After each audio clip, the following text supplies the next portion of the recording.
নমস্কার শ্রোতা বন্ধুরা, গল্পের শহরে আপনাদের আরও একবার স্বাগত। আজকের গল্প হরিনারায়ণ চট্টোপাধ্যায়ের লেখা পিছনের জানলা। এটি একটি ভৌতিক গল্প, আশা করি আপনাদের ভালো লাগবে। তাহলে শুনতে থাকুন আজকের গল্প হরিনারায়ণ চট্টোপাধ্যায়ের লেখা পিছনের জানলা। আচমকা বদলির হুকুম এলো কলকাতা থেকে। মোটঘাট বেঁধে গয়া পৌঁছে দেখি প্ল্যাটফর্মে শুক্লাল দাঁড়িয়ে। শুক্লাল অফিসের কাজে অনেকবার কলকাতা এসেছে, এক অফিসেরই লোক, সেই সূত্রেই আলাপ। শুক্লাল বলল, আপনার জন্য একটা বাসা জোগাড় করে রেখেছি, শহরের একটু বাইরে, বেশ নিরিবিলি জায়গা, আপনার ভালোই লাগবে। শহর থেকে মাইল দুয়েকের দূর। বাড়িটা এক নজরেই ভালো লাগলো। একতলা, চারিদিকে বাগান, মানে একসময় বাগান ছিল, এখন আগাছার জন্য কিছুটা জঙ্গলের চেহারা নিয়েছে। দুখানা ঘর, একটা বসার আর একটা শোবার, এছাড়া একটা ছোট রান্নাঘর। শুক্লাল বাড়ির মধ্যে ঢুকে দুদিকে জানলা খুলে দিল। শীতের অল্প ঠান্ডা বাতাস ভালোই লাগলো। চারপাশে বাড়ি না থাকায় অনেক দূর পর্যন্ত দেখা গেল উঁচু নিচু মাঠ, গাছপালা, ঝোপঝাড়। রান্নাঘরে ঢুকে শুক্লাল বলল, পিছনের এ জানলা খুলবেন না। জিজ্ঞাসা করলাম, কেন? এদিক দিয়ে তো আর বাতাস আসবে না, কি দরকার খুলে? আর কিছু বললাম না, জিনিসপত্র গোছাতে আরম্ভ করলাম। শুক্লালই দুলারির মাকে জোগাড় করে দিল, রান্নাবান্না থেকে ঝাঁট দেওয়া, কাপড় কাচা সব কিছুই করবে। দিন তিনেক পর দুলারির মাকে জিজ্ঞাসা করলাম, শুক্লালবাবু রান্নাঘরে জানলাটা খুলতে বারণ করেছেন কেন বলো তো? দুলারির মা অনেকক্ষণ ধরে আমার দিকে চেয়ে রইল, দৃষ্টিতে কৌতূহল আর বিস্ময়। তারপর বলল, ও জানলাটা নাই খুললেন বাবু। কিন্তু কেন? রান্নাঘরের জানলা তো, খাবার জিনিস থাকে, যদি ধুলোবালি পড়ে কিংবা কুকুর বেড়াল ঢুকে পড়ে। অবশ্য জানলার কোনো গরাদ নেই, ছোটোখাটো জন্তু জানোয়ার ঢুকে পড়া মোটেই বিচিত্র নয়। তবু আমার মনে হলো আসল কথাটা দুলারির মা যেন চেপে যাচ্ছে। কি হতে পারে রান্নাঘরের জানলাটা খুললে? ছুটির দিন, অনেক বেলা পর্যন্ত ঘুমোলাম। ঘুম থেকে উঠে দেখলাম দুলারির মা টেবিলের ওপর চায়ের কাপ রেখে গেছে, রোজকার মতোই। চা খাওয়া হতেই দুলারির মা এসে দাঁড়ালো। বাবু, দরজাটা বন্ধ করে দিন, বাজারে যাব। দরজাটা বন্ধ করে মুখ হাত ধুয়ে রান্নাঘরে চৌখাটে গিয়ে দাঁড়ালাম। আর দাঁড়াবার সঙ্গে সঙ্গেই চোখ গিয়ে পড়ল পিছনে জানলার ওপর।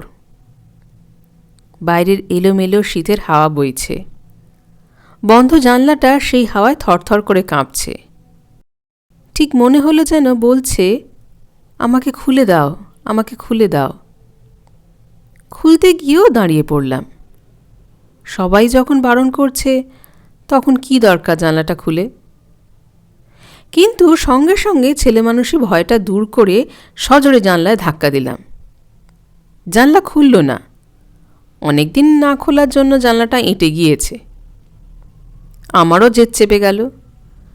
প্রাণপণ শক্তিতে জানলাটা খোলার চেষ্টা করতে লাগলাম। বার চারেক ধাক্কা দেওয়ার পর জানলাটা খুব শব্দ করে খুলে গেল।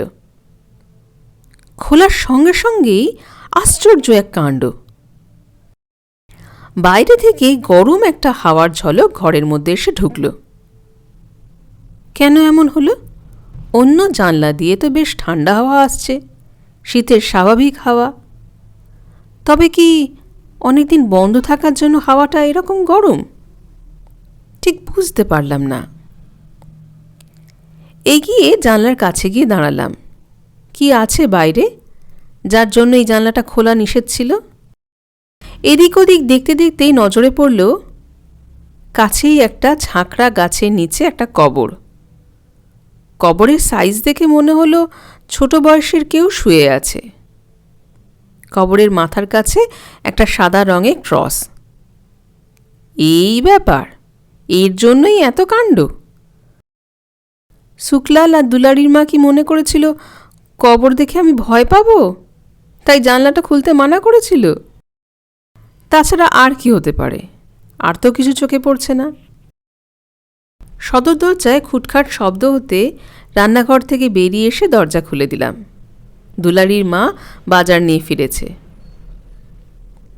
আমাকে দেখে বলল, বাবু বুঝি ঘুমিয়ে পড়েছিলেন? অনেকক্ষণ ধরে দরজা ঠেলছি।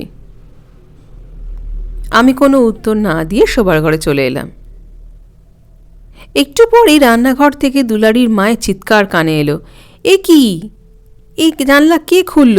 সর্বনাশ, এই কাজ কে করল? রান্নাঘরে গিয়েই অবাক হয়ে গেলাম। বাজারের জিনিস চারদিকে ছড়ানো। দুলারির মায়ের এলোমেলো বেশ, খোলা চুল, লাল দুটি চোখ, চিৎকার করে চলেছে, কি হলো? সরো, আমি জানলা বন্ধ করে দিচ্ছি। এগিয়ে গিয়ে জানলাটা বন্ধ করার চেষ্টা করলাম। প্রথমে এক হাত দিয়ে, তারপর দু হাতে, কিন্তু কিছুতেই বন্ধ করতে পারলাম না। মনে হলো জানলার পাল্লাটা যেন কাঠের নয়, নিলেট পাথরের তৈরি। এক চুল সরানো গেল না। ও আর বন্ধ হবে না, আমি ঠিক জানি বাবু, সর্বনাশ একটা হবেই। দুলারির মা হাউমাউ করে চেঁচিয়ে উঠল। সজোরে তাকে একটা ধমক দিলাম, আহ, কি হচ্ছে কি? চুপ করো, জানলার কবজাটা শক্ত হয়ে গিয়েছে, কাল মিস্ত্রি ডেকে ঠিক করে নিলেই হবে। সেই রাত্রেই আমার খাবার ঢাকা দিয়ে দুলারির মা রোজকার মতন চলে গিয়েছে। আমি বাইরের ঘরে বসে অফিসের কাজ করছিলাম। ঘড়ির দিকে নজর পড়তেই উঠে পড়লাম। খাবার সময় হয়েছে। রান্নাঘরের কাছে গিয়েই থমকে দাঁড়িয়ে পড়লাম। খাবারের ঢাকা খোলা।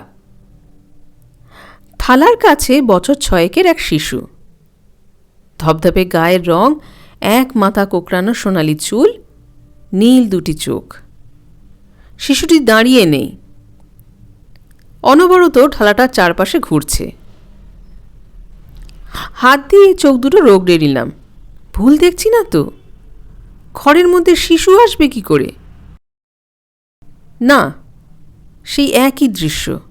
শিশুটি ঘুরপাক খাচ্ছে, খুব ধীর পায়। একটু পরেই শিশুটি থেমে গেল, মুখ তুলে দেখল আমার দিকে। নীল দুটি চোখের অদ্ভুত দৃষ্টি। আমার সারা দেহ যেন হিমের স্পর্শে অসাড় হয়ে গেল। শিশুটি পিছন ফিরে রান্নাঘরের দিকে চলতে শুরু করল। আমিও সাহস করে তার দিকে এগিয়ে গেলাম। কিছুটা এগিয়ে গিয়ে আর যেতে পারলাম না। ঠিক জানলার কাছে যেতেই অসহ্য গরম হাওয়া। বাড়িতে আগুন লাগলে যেরকম গরম তাপ লাগে, অবিকল সেই রকম। একটা ধোঁয়ার কুণ্ডলি। তারপর শিশুটিকে আর দেখতে পেলাম না। কিছুক্ষণ দাঁড়িয়ে থেকে সন্দেহ হলো, সবই হয়তো আমার মনের ভ্রম। ছোট একটা কবর দেখে শিশুটিকে কল্পনা করেছি, সেই কল্পনার রূপই দেখছি চোখের সামনে। খেতে বসতে গিয়েই থেমে গেলাম। থালার চারপাশে ছোট ছোট পায়ের চিহ্ন। দুপুরের দিকে বৃষ্টি হয়েছিল, বাইরের মাঠে জল জমেছে। শিশুটি বুঝি সেই জল পার হয়েই এসেছে। খাবারে হাত দিতে পারলাম না, উঠে এলাম। তাহলে এ তো আমার মনের ভুল নয়, শিশুটি সত্যিই এসেছিল। এই প্রথম মনে হলো পিছনের জানলাটা না খুললেই ভালো করতাম। কাল মিস্ত্রি ডেকে আগে জানলাটা বন্ধ করতে হবে। অনেকক্ষণ শোবার ঘরে পায়চারি করলাম। মাথাটা গরম হয়ে রয়েছে, এখন শুলেও ঘুম আসবে না। বেশ কিছুক্ষণ পরে আবার রান্নাঘরে গেলাম। ভালো করে দেখলাম কোথাও কোনো পায়ের চিহ্ন নেই। অবশ্য জলের দাগ এতক্ষণ থাকবার কথাও নয়। তবু খাওয়ার কোনো ইচ্ছে করল না। একসময় বাতি নিভিয়ে শুয়ে পড়লাম। সহজে ঘুম এলো না, এপাশ ওপাশ করতে লাগলাম। রাত তখন কটা জানি না, গলায় খুব ঠান্ডা একটা স্পর্শ পেয়ে চমকে জেগে উঠলাম।